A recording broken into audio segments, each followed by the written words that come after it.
வணக்கம் நண்பர்களே. இன்னைக்கு நம்ம கணித பகுதிக்கு வந்துட்டோம். கணித பகுதியில என்ன பார்க்க போறோம்னா, சதுரத்தின் சுற்றளவு பெரிமீட்டர் ஆஃப் எ ஸ்கொயர் அதான் பார்க்க போறோம். அதுக்கான ஃபார்முலா என்னன்னா 4a.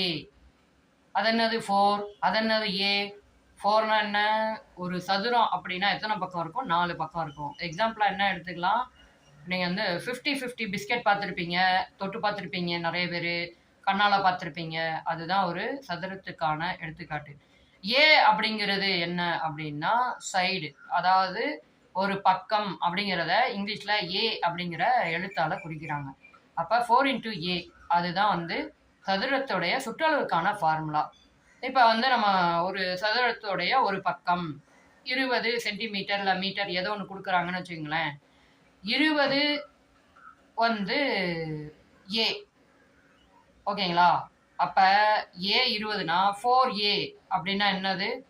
20யும் 4யும் பெருக்கணும். பெருக்கினா என்ன வரும்? 80. ஓகேங்களா? 4 × a. ஏயோட மதிப்பு 20ன்னு கொடுத்தோம். 4யும் 20யும் பெருக்கணும்னா 80 வந்துடும். அப்ப அந்த சதுரத்தோடைய சுற்றளவு 80 சென்டிமீட்டர் இல்லைனா மீட்டர். கொஸ்டின்ல என்ன கொடுக்குறாங்களோ அதை பார்த்து கரெக்டாக எழுதணும். கொஸ்டின்ல வந்து சென்டிமீட்டர் கொடுத்துட்டாங்கன்னா நீங்களும் சென்டிமீட்டர் தான் எழுதணும். ஒருவேளை உங்களை குழப்பறதுக்காக ஆப்ஷன்ஸ்ல வந்து சென்டிமீட்டர்னு கொஸ்டின்ல கொடுத்துட்டு ஆப்ஷன்ல வந்து மீட்டர்னு கொடுக்கலாம். அதை கொஞ்சம் கவனமா பார்த்துக்கணும்.